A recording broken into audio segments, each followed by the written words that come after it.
Everyone's had something that happened in their childhood that affected who they have become and how they show up in the world and what they think is possible and whether or not they believe they're worthy. I feel like the journey of my life and the journey that I'm here to invite other people into is to connect to their own sense of worthiness, because you won't do any of this stuff for yourself that we're talking about today if you don't fundamentally believe in your value as a person.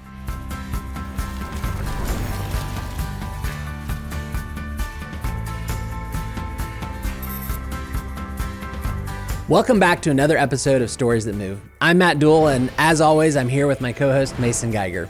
Today, we're diving into a conversation that is all about elevating purpose, passion, and potential, both in business and in life. Yes, we are so excited to be joined by Rachel Druckenmiller, a keynote speaker, facilitator, and leadership trainer with Unmuted.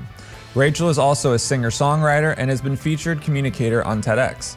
Rachel is all about activating curiosity, character, and courage in leaders and organizations, helping people live more fulfilled lives, both personally and professionally. And here's something special. Rachel will be one of the featured speakers at the Warsaw Growth Summit here in Warsaw on November 7th. This half-day event at the Warsaw Performing Arts Center is designed for individuals and business professionals that want to grow in order to maximize their potential and be the best versions of themselves. Make sure to head over to warsawgrowthsummit.com to grab your tickets to hear Rachel and some other incredible communicators. We cannot wait for the Growth Summit. But today, we get a special sneak peek with Rachel to dig into her journey and hear more about how she's inspiring leaders and organizations around the world. So let's jump right in and welcome Rachel Druckenmiller to Stories That Move. Welcome back to Stories That Move. I'm your host, Matt Duell. With me, as always, Mason Geiger.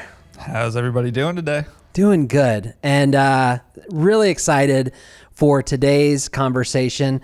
Joining us from Baltimore, we have Rachel Druckenmiller, keynote speaker, leadership guru, facilitator, president of Unmuted, and singer-songwriter. So excited to get into that. Rachel, welcome to Stories That Move. Thank you so much. We're gonna move people's emotions today and their minds. I'm super ready for it. Yes. I love it. Yes, I'm so excited. So we had a little bit of pre-conversation as we were doing some tech setup, and yes, this is going to be a very fun conversation. Absolutely. Absolutely. So Rachel, for our listeners, start off, just introduce yourself. Tell us a little bit about you and what you're doing in the world today. So I think one thing to mention is I come from a place of possibilities. So my parents were both former teachers turned entrepreneurs. So I grew up in this environment where I just saw people making up what they did for a living, and I assumed that was normal.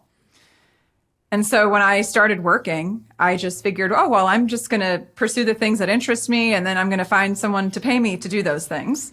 And that's what I did. I was very entrepreneurial in my work. I've always been interested in human behavior. I grew up with my dad watching Oprah and listening to every Tony Robbins DVD or CD. So I was surrounded by this kind of talk and these kind of insights. And so when I got out of college, studied psychology, and I got into my career, I was an entrepreneur, which is something I don't think gets a lot of attention. And I basically got to act like an entrepreneur while having a stable paycheck, which at 21 felt really good. Yeah. So wait, pause real quick. Just define entrepreneur. What does that mean to you? So my understanding is it's somebody who works for somebody else, but who has the inclinations and the proactive initiative of an entrepreneur, but they're kind of in the safety net of working for another organization. Yeah, I love that. Love that. Not running your own company. So I kind of got the best of both worlds. I got to dip my toe in the water a little bit. And I made up my job when I was 21. I said, I'm going to be a wellness coordinator. I have no earthly idea what that person does. But I'm going to find out, and I'm going to give you a reason to keep me here doing that. And I stayed in that same company for 13 years. And by the time I left, I was the national director of wellbeing and employee engagement and was speaking at different locations all over the country to different organizations. And it was through that career that I really found my passion for speaking and wanting to talk about the kind of things I talk about now. Wow. So tell us about Unmuted. What is Unmuted? So when I left my corporate job, I thought to myself, what do I want to declare? What do I want to say about what I'm doing next, about this next step in my journey? And growing up, I was somebody who was very shy and very quiet and very guarded. Like I look back at home movies. I don't know if you ever look back at home movies of yourself. Uh-huh. That's a fun adventure, right? Yes. And I look at myself and I'm just like a shell of myself. I mean, I was, even my posture and the colors that I wore and the sound of my voice and the expressions on my face, they were muted. And I think a lot of it started with the fact that when I was younger, I was 5, 6 years old. My parents went through a rough patch in their marriage. They separated for a period of time. And my brother and I moved out with my mom for what I thought was like a year. And my dad said it was a few months. But when you're 6, a few months is a year and you're not at your house, you know? Yeah, right. And so I internalized all of that and I learned, oh gosh, indirectly, you need to have it all together. You need to be on top of things. You need to be a good girl. You need to not cause trouble. You need to get good grades. You have to behave yourself. And so I internalized all that and I became the golden child. And I became like a dream child for a parent. And those kids get rewarded everywhere. Maybe not necessarily socially, because I did struggle in that area, to be honest. I struggled with that, but academically and the approval of parents and teachers, I always had that going for me. And I was also sick a lot as a kid. So I had chronic ear, nose, and throat infections from the time I was first surgery at 4 till I was 16, a bunch of surgeries. And so there were these parts of my life, I silenced my emotions, when I was upset or sad, because good girls aren't allowed to be upset or sad or angry. I silenced my body. I was just dealing with all these symptoms, didn't know what to do. The doctor just said, well, take more medicine and move on. And I did that and I silenced my voice. Like I love to sing. My favorite thing as my little quiet person, my little quiet self, was locking myself in a room, putting on giant headphones, cranking up the music all the way to like Amy Grant, Mariah Carey, Sarah McLachlan, Celine Dion, and just singing for hours to an audience of literally no one, hoping that no one would actually hear me do this. Wow. And it brought me so much joy, but never in front of anybody because I was so insecure and so self-conscious. So I muted. I even wore a black and white uniform, went to Catholic school for 12 years. Black and white uniform. I mean, I was muted in just about every way that a person can be. And over the past, 40 years of my life, but really the past 20, I've been on this journey, this unfolding of unmuting different aspects of myself. So when I left my corporate job and I really felt like I got to step into who I wanted to be, not who I felt like I had to be in that role, I said, what do I stand for? Being unmuted, being fully expressed and boldly alive and communicating what I think and want and need and feel and helping other people do the same. That's beautiful. What were some of those early in that journey steps that you really started? Like, I love the analogy of like unfolding. I don't remember. There was a book I was reading the other day and it was talking about, so often we talk about like with children that it's like our job to mold them and really it's our job to unfold them. And so it is that like, and so hearing you say that, just like, yeah, what were some of those early unfold moments for you where you started to uncover these pieces? I would say one thing that shifted a little bit was, when I was in high school, I went to an all-girls Catholic high school, and they had a choir that I refused to audition for because auditioning was a prerequisite for getting into it, and I said, no, thank you. But my senior year, I had a friend who was in choir, and she also took private voice lessons. She said, Rachel, I know you like to sing. You should do this. You should take these voice lessons. So I signed up with no intent to ever use them to perform, literally, which sounds weird. Why would you take voice lessons if you never want to sing in front of anybody? It makes no sense. And so I signed up and my instructor said, what song do you want to sing at the year-end recital? And I was like a deer in headlights. I was like, oh, I'm going to be one of your students that does not do that. And she said, well, all of my students do. So what do you pick? So I picked one of the most depressing songs on the planet, Angel by Sarah McLachlan. You're familiar? Uh-huh, yeah. The dog commercial song. Yes, right. I did not know the meaning at 17 of how really dark and heavy that song is. And I went up to sing it and I could not wait to sit down. Like no part of that was joyful. The 9-year-old version of me went and hid in a closet. I was ready to be done with that, but it was a step, right? Like sometimes we have to start saying yes to a thing, even if we're terrified doing it, even if we didn't necessarily enjoy it, to prove to ourselves that, hey, you can do the thing that you said that you wanted to do. So that was like especially with my voice, step one. And then when I got to college, I was a junior. It was actually my sophomore year. And something I like to invite people to think about is the power of accepting invitations that show up in your life. So all of us have opportunities. You know, people suggest something and we often disqualify or discount or diminish or push it off or do anything other than say yes to an opportunity. So Yeah. I had a college professor. I was in Spanish. You had to take a language, went to a liberal arts school. And he said, you have a knack for language. Have you thought of studying abroad? And I was like, I've lived in the same house my whole life in Baltimore, Maryland, and no one in my family has ever been outside of the country. No. But every adult I talked to was like, you can go live in Europe for 4 months. You should go do that. So I was scared because my Spanish was not so good. And I decided to say yes. I accepted the invitation. I went, and that was the most significant catalyst that changed things for me because I immersed myself in this environment of vibrant and alive and expressive and musical and artistic and loud Spanish people. And I came back and I was a different person. And that was the first time I tried out for a solo in the gospel choir, and I got it. And Wow. that was like, there's so many other steps, but like early on steps, those were some of the, like, the beginnings of my unmuting in terms of my voice. I heard you give a talk. You've given a TEDx talk, which congratulations, that's amazing. Thanks. In that you talked about being this, director of wellness for your company, and yet things were not going super well for you. Talk to us a little bit about that. And again, just some of how that began further you kind of peeling back the layers of this unmuting. So as somebody who was a good little girl who got all the gold stars and, the bookets for reading books at Pizza Hut, right? You got pan pizzas. That was a big deal. Love a few those years pan ago. pizzas. Yeah, for sure. They were the best. Read books, get pizza. Yeah. Good deal. Win-win. So when I was in this role as a wellness person, and I was doing all this work to try to be innovative for our company, for our clients, and I helped us start to get regional and national recognition as a top workplace and a healthy employer. And then I applied for this award in the fall of 2014.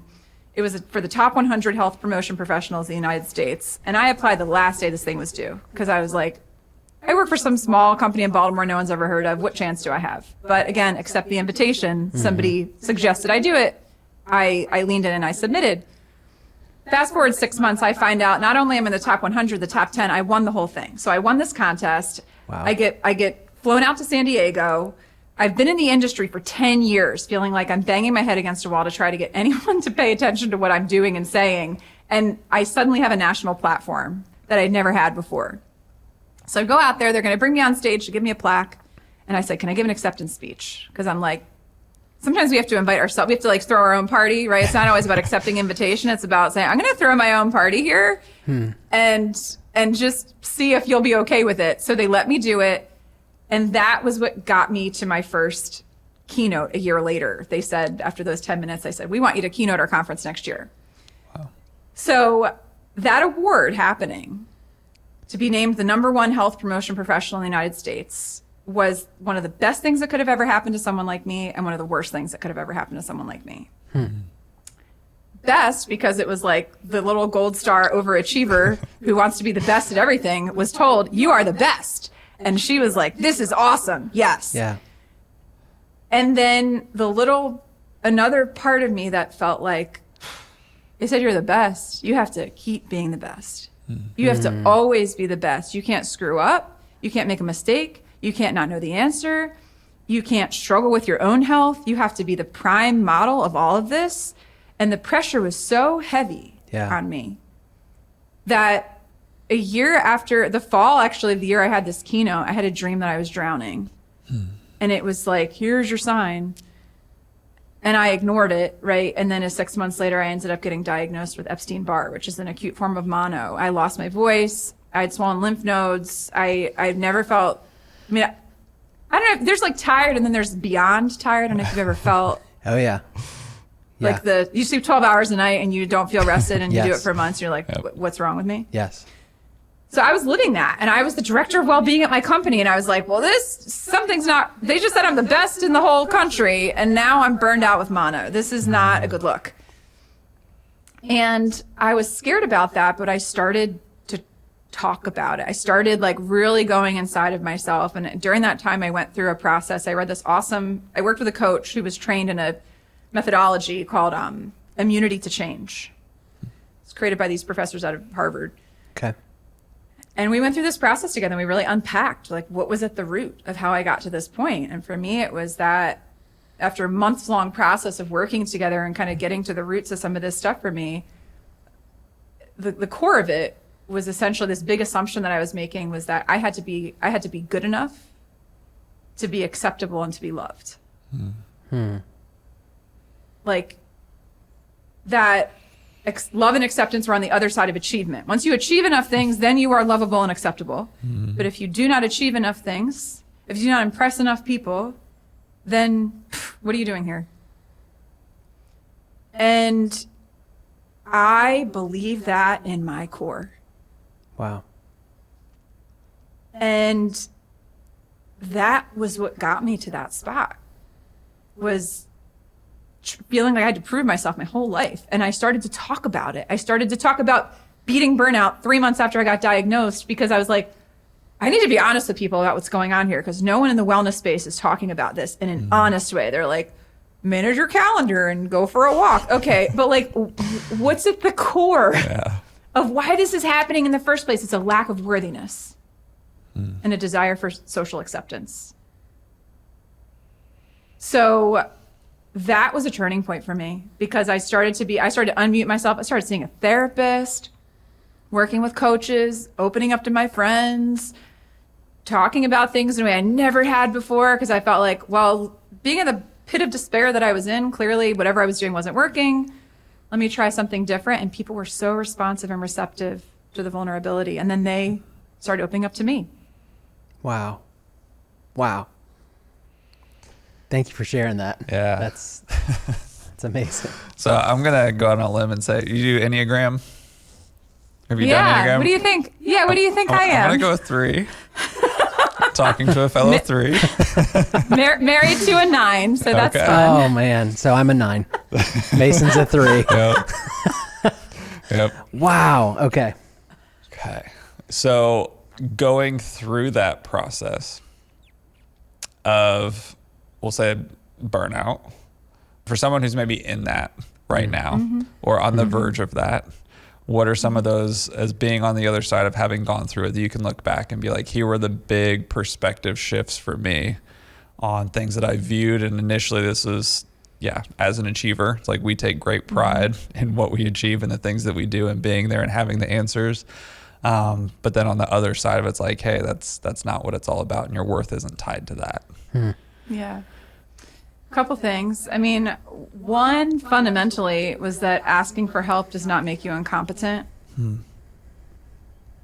Because I thought, if I am struggling with this and somebody knows, well, then they're going to take me out of this role. They're not going to give me this opportunity. They're going to decide, well, she doesn't have what it takes. We need to go find somebody else. Story I told myself, right? Is you must have it together all the time, which means you must not ever need other people's help. And so one of the hardest things for me was sending an email to my boss at the time, who was our CFO, and communicate to him, hey, I'm going through this experience with my health. Left unchecked, this can lead to neurological issues and lymphomas. So I'm really going to not ignore this. Here's what I need to have happen. I need to shift my schedule. I can't have any meetings before 10 a.m. for the foreseeable future. I need an assistant because I can't keep doing this all by myself. We need to limit the number of engagements I have during the week. I mean, I just laid it out. And I was so terrified to press send. Sure. Yeah. Like, terrified. Yeah. Because of the story I told myself about what was going to happen if I did that. And the response I got was nothing other than compassion. I mean, I had been at this company in some form at that point. I interned there prior to working there full time for like 13 years, 14 years I'd been at this company. And my boss wrote back and he said, hey, Rachel, whatever you need. Like, whatever you need. We're here to support you.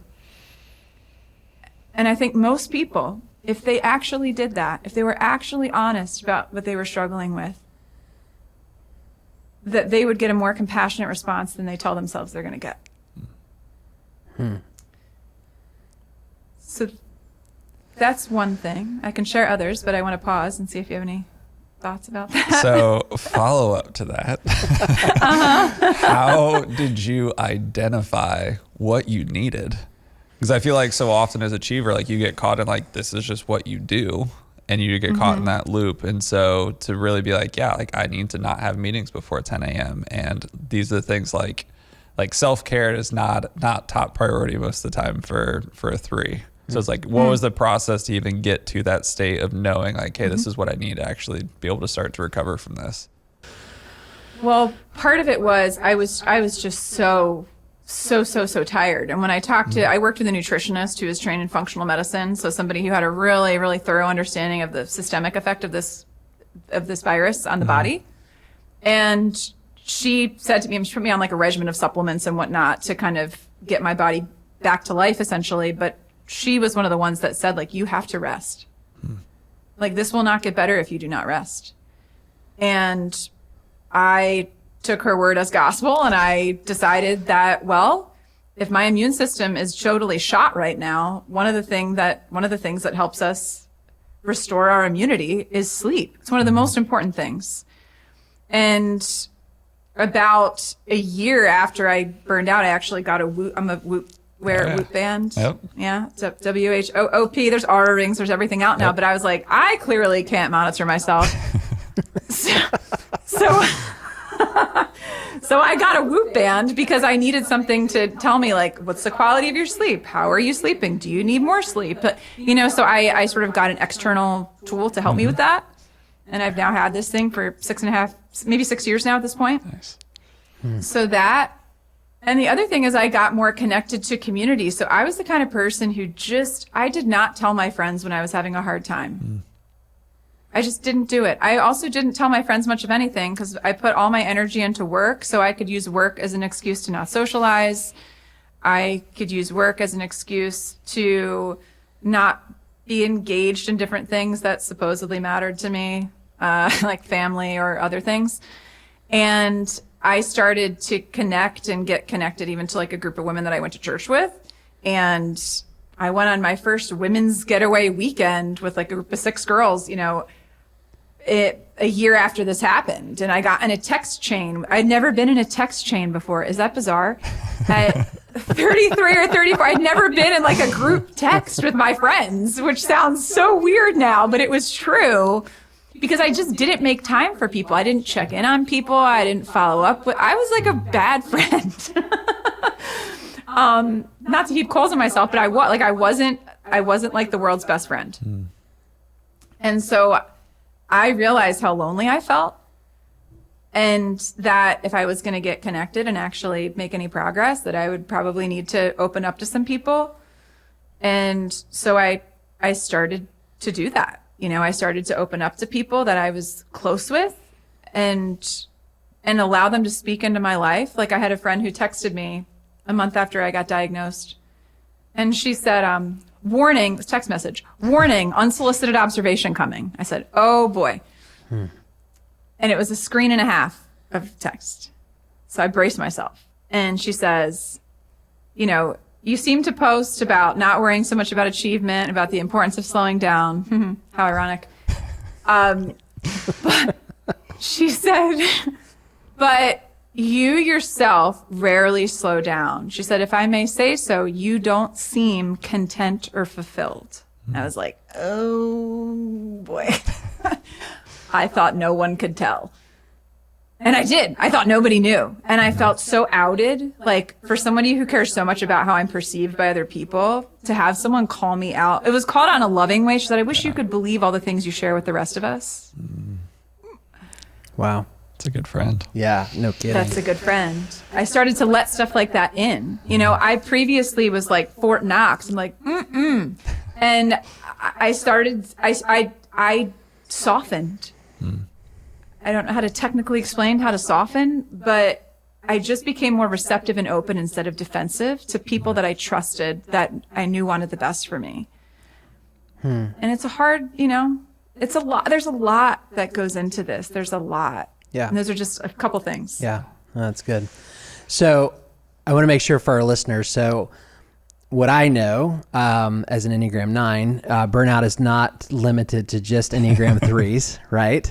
And when I heard your TEDx talk, I mean, the moment that just connected and endeared me to you is when you talk about you're in meetings and you're in this moment where you're not able to form sentences and words aren't coming, and you're in moments where you're like, this shouldn't be hard, but it's hard. And I I had a very, very similar moment in another job where same thing of just I'm not able to form sentences. I'm forgetting people's names. I mean, names that I shouldn't forget, not like the extras in your life that you maybe see like once every couple of years, but no, like people that I'm doing life with and in meetings with often. And I'm looking across the table and I'm searching, like trying to find their name and can't find it. And that was the beginnings of me starting to, you know, understand my own burnout. At the time, I thought I was having a heart attack and my heart was fine, but it was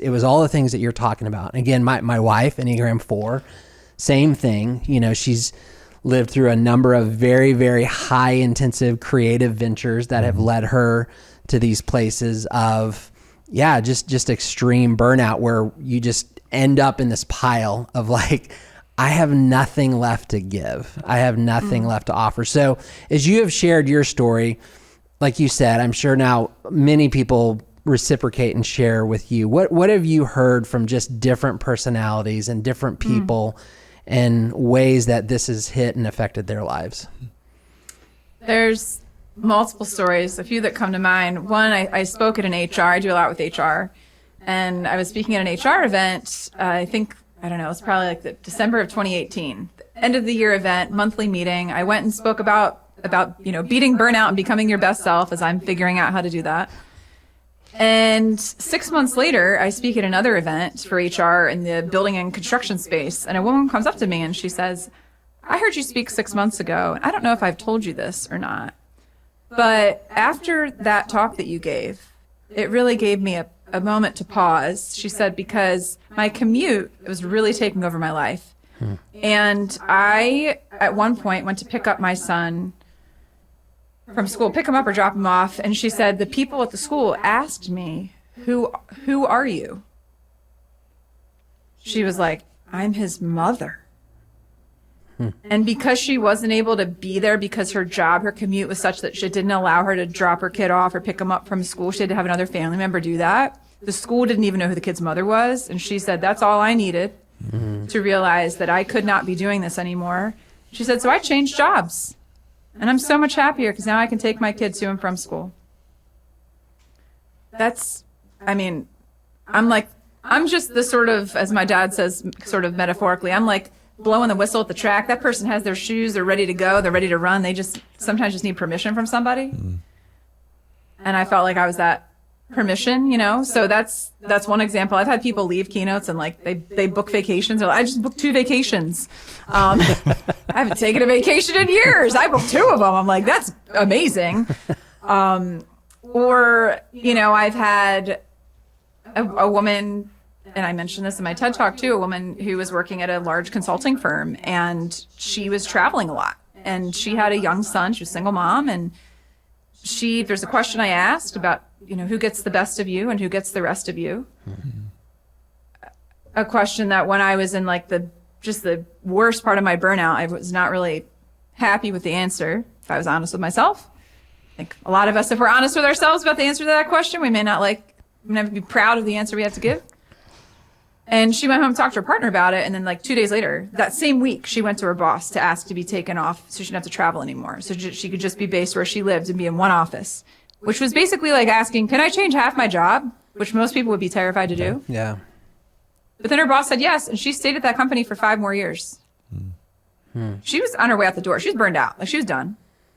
Yeah. And she stayed there like something 4 to 5 more years. So I've stayed in touch with her. And these are things that it's sort of like activating a sense of agency in people, is I feel like what I get to do, that you can do this. Like here's permission. This is your life. we have a tendency, I find, to be more loyal to our jobs than we are to ourselves. And we will sacrifice ourselves at the altar of our jobs.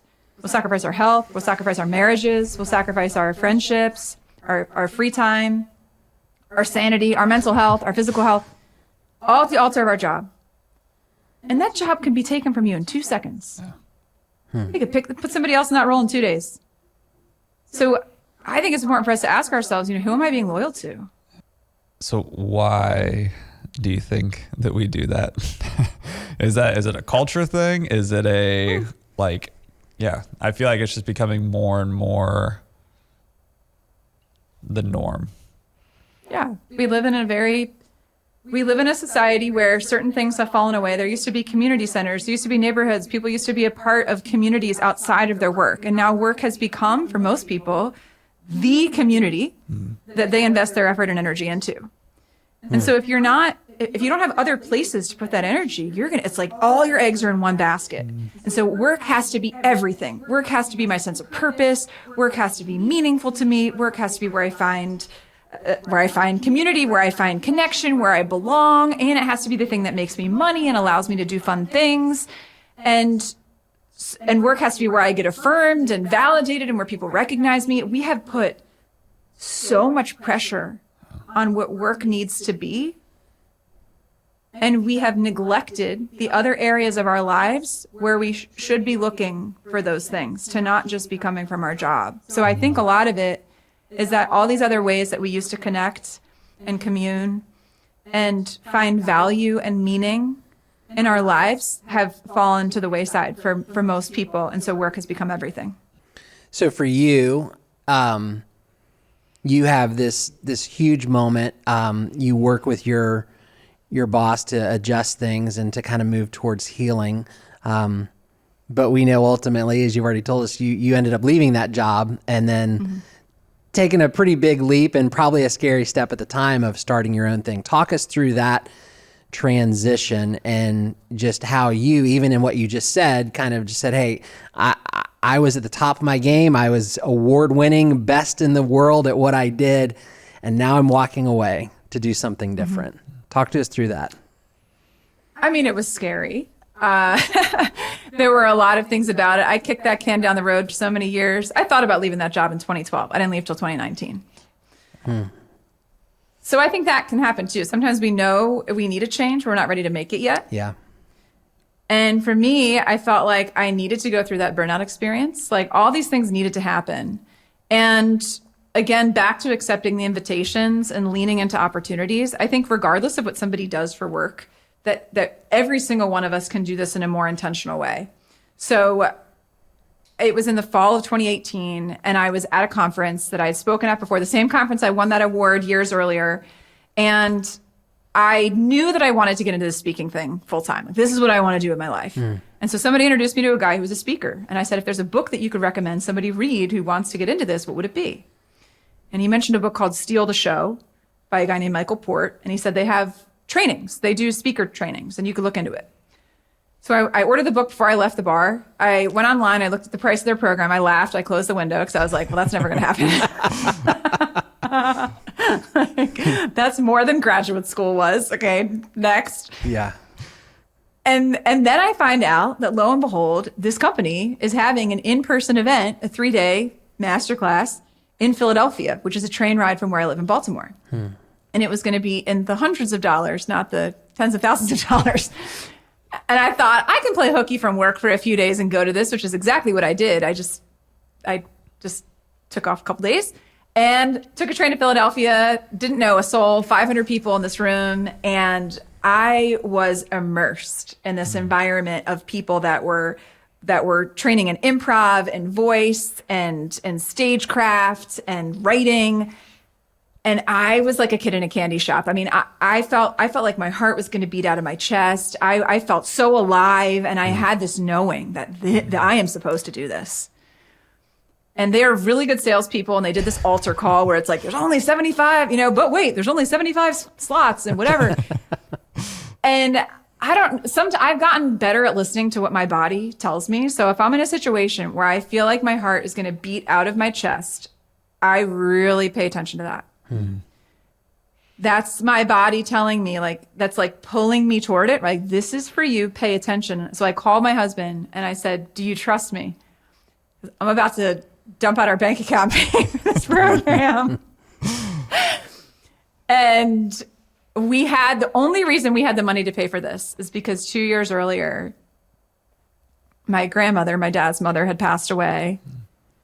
And she left us some money that was about 75% of the cost of this program that we hadn't spent.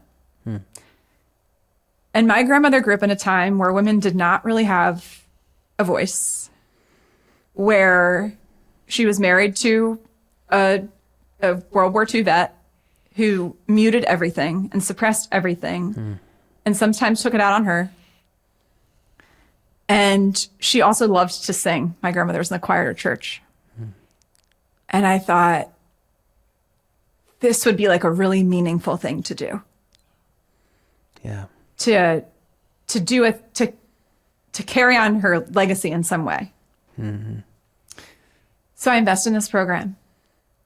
And I show up in this room of all these people from all over the world that are doing the thing that I realize I want to be doing. And it was the first time I ever thought to combine singing and speaking. I told a story about how I found my voice in gospel choir at that audition my junior year. I told the story, I sang the bit, and they were like, you must sing every time you get on stage. I said, no, why would I ever do that? Like, no, I'm speaking corporate. Weird to sing on stage. I'm not doing that. And then it became the thing I was known for there. And as I felt myself expanding in this community of people, and that's the other thing, if you're ever feeling stuck, get connected to, find a community of people that are doing the thing that you want to be doing and spend time with those people. I was immersed in this environment of people. At the same time, I felt like I was shrinking in my corporate job, where I was like, I want to do more. And I just felt like I was being tamped down. I was feeling myself expand. So my motif was even like the peacocks, the peacock behind me. I love peacocks. And it was like the thing I became known as. And as I leaned into that, I had people saying more and more things to me. I'd be at a sermon at church and our pastor would talk about, once a bug sheds its exoskeleton, it can't put it back on. Like once you know, you can't unknow. And my husband's like, elbowing me in the ribs. And I'm like, I know, I get it. And it's just moved in this direction where I got to the point where I felt compelled. I said I was going to stand on stage and say, it's time to expand and be seen and heard for all that we are. And I could not say those words and believe myself if I hadn't made the decision to tell my boss that I was leaving that job. Wow. So that's spring of 2019, said I'm leaving. September 1st, I had no business plan whatsoever. I had a hope and a prayer and a couple gigs booked, and I left my job September 1st. I started Unmuted. Wow. It's incredible. It's inspiring. It is. Yeah, just such a cool story. So from that moment until now, what has that journey looked like for you as you've kind of started to, now that you've entered the set of entrepreneurship and what that looks like, and what's that journey been for you? Really hard. Starting off, you think you have this momentum when you start a new thing, whether you're starting your own business or starting a new job or a new passion project. We have all this energy right at first. We're like, I'm so excited, I can do anything. And then 4 months later, by December of 2019, I had 2 gigs booked for all of 2020. And I'm the primary breadwinner married to a teacher. And I was like, I don't think we're going to be able to live on me speaking 2 times next year. So a coach advised me on something that was really smart that anybody listening could benefit from. He said, make a list of all the people that you know and rank order ABC, the extent to which those people could potentially make a connection for you, hire you, or advise you in some way. And so I just made a spreadsheet of like over 100 people that I knew. And I started reaching out to them and I started having coffees and I was like, you'll pay me $1,200 to do that? Done. I didn't care. Anything anyone would pay me, I said yes to, because I just needed momentum. Oh. And by the time March hit, I was at half of my goal for the whole year. I was going to be exceeding the highest I ever got paid in corporate, my first year in business. And I was like, this is awesome. And then the pandemic hit, and 85% of my business that had been booked vanished in a matter of weeks. Yeah.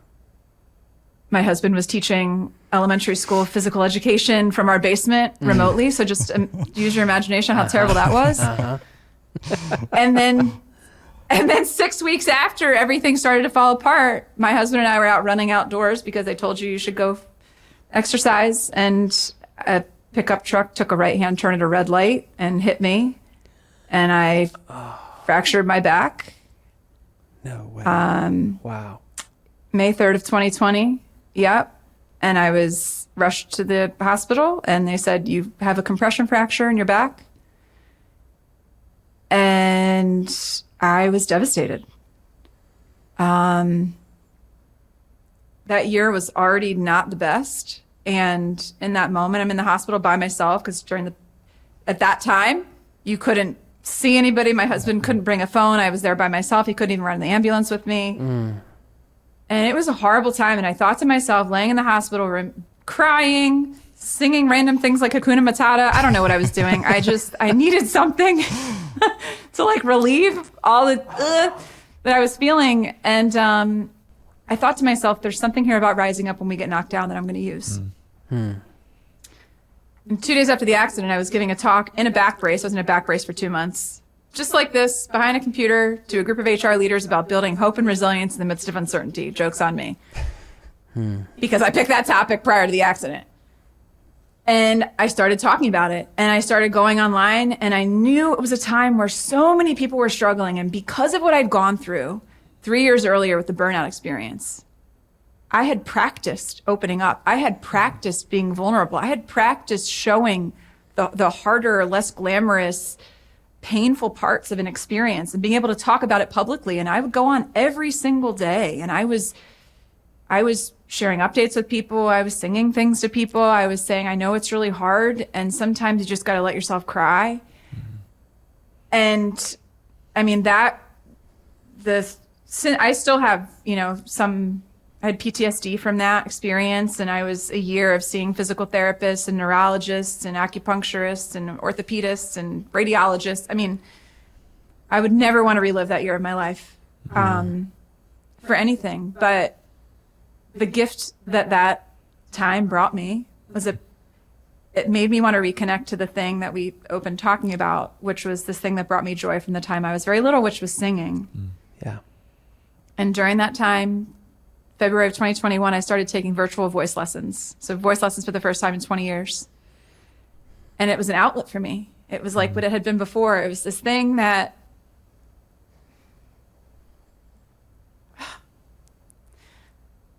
at a time where I felt so constricted and so not free, it was something that I could connect to that made me feel free and alive at a time where I was so, so scared. And every Monday, I look forward to this. Every Monday at 3:00, I had these voice lessons. And I would start sharing little snippets of music and I would share them on LinkedIn and people would say, oh, this is great, do more. And okay. And in the fall of 2022, I was talking to a coach and she said, you should start putting music videos on LinkedIn. I was like, music videos of what? And she's like, covers. I don't know. And I was like, I don't even know how to do that. So I talked to a guy that I go to church with who had just started a music production company, studied music composition in college, fresh out of college. And I said, I think I want to record some covers. And we had a session. We sat down together for our first session in his makeshift studio in his basement. And he looked at me and he said, what do you want to write your first song about? And I was like, oh, I don't know that I know how to do that.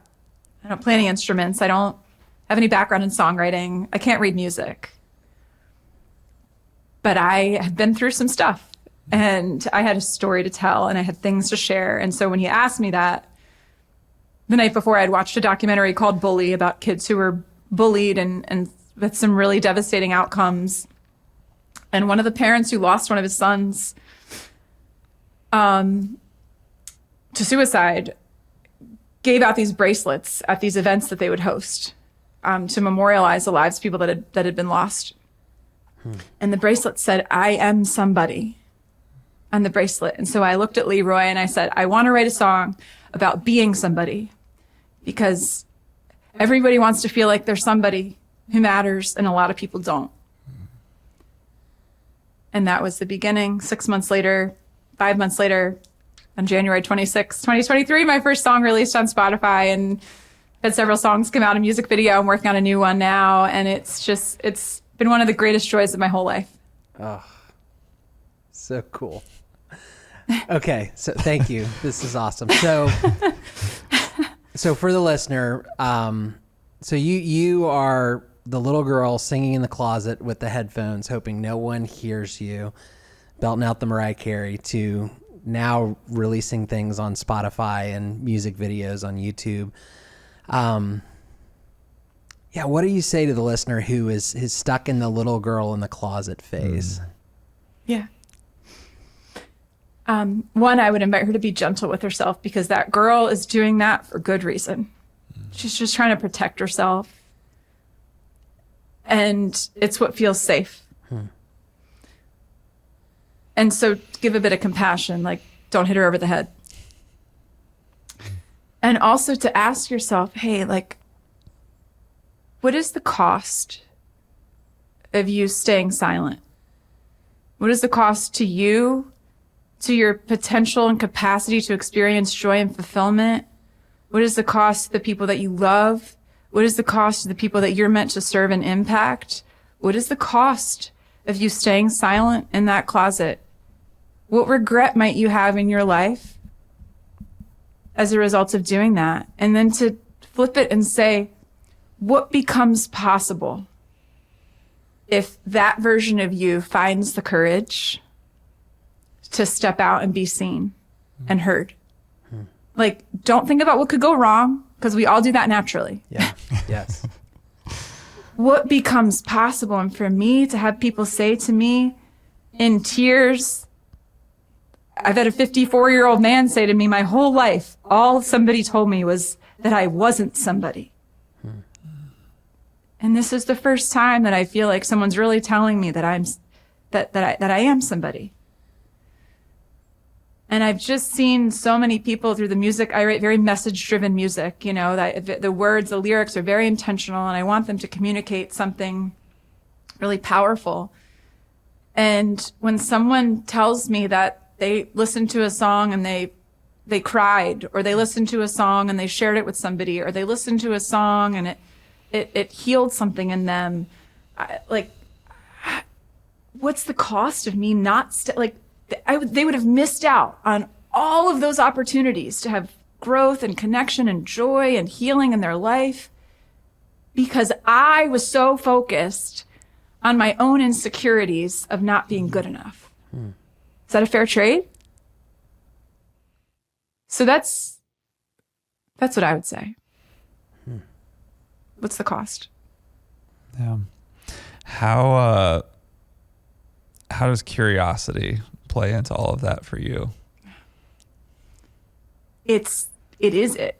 I mean, to be curious about ourselves. I'm such a question asker, right? Like when someone's like, tell me the roadmap, I'm more inclined to say, here's a question my dad loves to ask that I often ask in the keynotes I give, which is, if it were just right, what would it look like?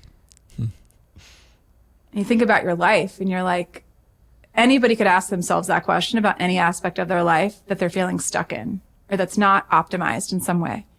Hey, just let's forget about what is practical. Let's forget about what you've done before, what you think you're capable of. Let's just ask a possibility activating question of, if it were just right, what would it look like? Let's map out the vision for what that ideal looks like, and then ask ourselves, what's one step I can take toward that vision? So staying in a place of curiosity, right? Curiosity of non-judgment, because I could look at my little self and be like, I could judge her, which I've done many times. What's wrong with you? Why wouldn't you share your voice? You love doing this in private. Why wouldn't you let anyone hear you? What's wrong with you? Like, we're so mean to ourselves. And part of it, I actually have. I'll show you. I have. This is my 9-year-old self. Wow. And I have her on the back of my phone. Yeah. And she just disappeared. But I sometimes will have to sit there. I will look into my own eyes for like a minute. Because I've had a therapist ask me, she said, what would she say if she saw you now? So maybe be asking yourself that. Think about the version of yourself that's holding you back. What would that youngest version of you that was the most connected to possibility but maybe still holding back, what would they say if they saw you now? Or what would they say if they saw you step into that version of yourself instead of the version that's held back and muted and silenced and suppressed? What would they say if they saw you? And my therapist asked me that, like after my first song release, she said, what would she say if she saw you? And I said, she would say, wow. Like, we're doing this? We did this? Oh my gosh. And it's like giving your little self someone to be proud of. You know, to say, you've been through everyone. I've yet to talk to an adult who's like, I got through life unscathed. I had no issues, no traumas, no drama. It's just been an easy ride. Like, you're lying or you're a narcissist. But okay, so either way, Yeah.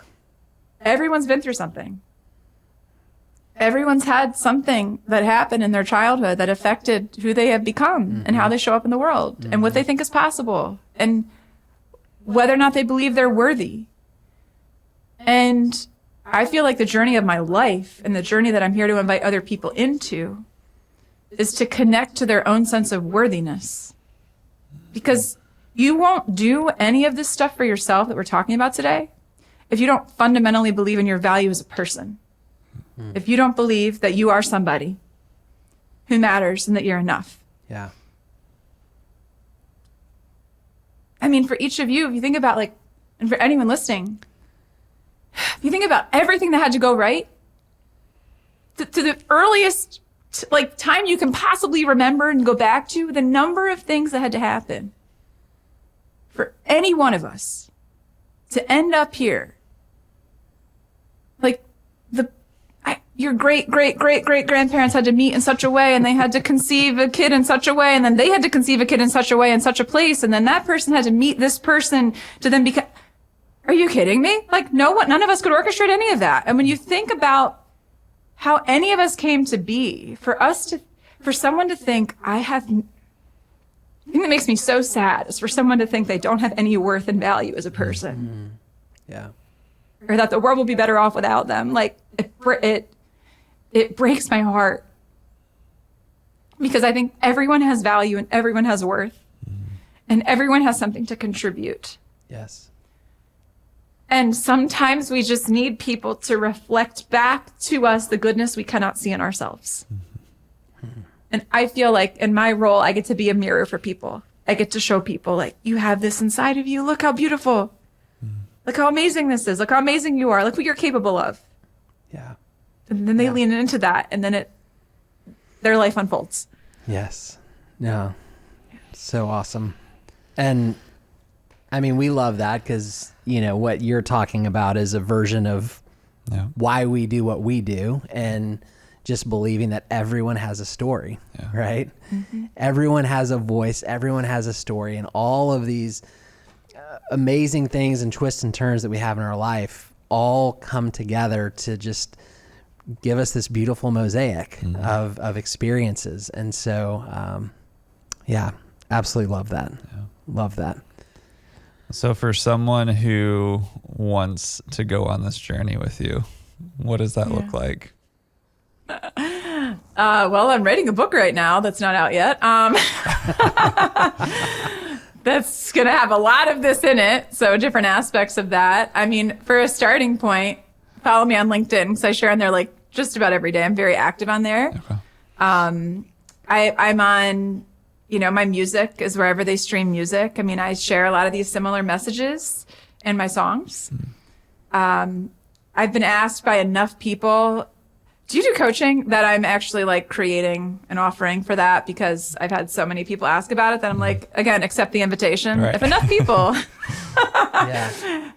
think you could help them do something, maybe you should pay attention to that. So that is a, kind of coming attraction. But I just love to hear from people, as I know you do too. When somebody's affected by something, like send us a message. People think like, oh, I don't know that person, they're inaccessible. No, please. Send us a message. We love hearing from you. We love hearing your story.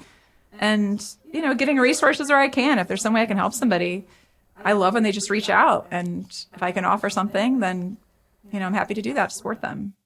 And for our local listeners here in Northern Indiana, you have an unbelievable opportunity to come and see Rachel live and in person. We are so excited. November 7th, you will be with us at the Growth Summit, speaking, sharing more of your story. So, so excited to have you come into Warsaw. Thank you for being willing to do that.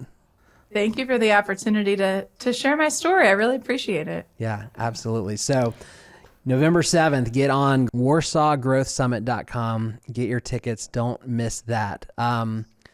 Rachel, this has been phenomenal. Cannot tell you enough how much this means to us, and appreciate you. I'm going to go out on a limb and ask you, would you take us out with a song?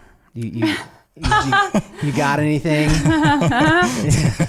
like, Hold on. Like now that I'm crying and snotting all over the place. Let me get myself together. Maybe even just a couple of bars. Yeah, I'll sing a couple of bars Okay. that connects to the message. And I forgot to mention, people can also find me on racheldruckenmiller.com. This is probably the best place to get Perfect. all the things. I There forgot you to go. mention we'll that. put all the links in the show Minor notes. detail. Hey, that's okay. We'll link it. Yep. So the message at the end of my song, Somebody, is you are somebody, you matter, and you are enough. Mm-hmm. And so I guess what I invite people to do as they're listening to this is to close their eyes and to put a hand on their heart if they're comfortable doing that, and to like really take this in and ask yourself, like, what would happen if I really believed this? How would I show up differently in the world? How would I interact with people differently? So here we go. You are somebody. You are somebody. You matter and you are enough. You are somebody. You are somebody. You matter and you are enough. You are enough, enough, enough. You are enough. There you go. Awesome. Whew. Ladies and gentlemen, Rachel Druckenmiller. Rachel, thank you again. Yep. We appreciate you so much. Can't wait to meet you in person here very soon. I want to thank all of our listeners. Thank you for joining us today for this awesome episode of Stories That Move, and we look forward to seeing you next time. Thank you for joining us for this episode of Stories That Move, brought to you by Dream On Studios. Make sure to subscribe so that you don't miss the next episode. And remember, if you or your organization have a story you're eager to share with the world, Dream On Studios is here to bring that story to life. Don't hesitate to reach out. You can find us on LinkedIn, Instagram, Facebook, or visit our website at dreamonstudios.io. We understand how overwhelming it can be trying to bring your vision and story to life, but that's why we exist, and we've walked alongside hundreds of clients doing that very thing. Yeah. We believe every story has the potential to inspire, to move, and to make a difference. Let's make yours heard. Until next time, keep moving forward and keep telling those stories that matter. Take care, everyone. We'll see you next time on Stories That Move.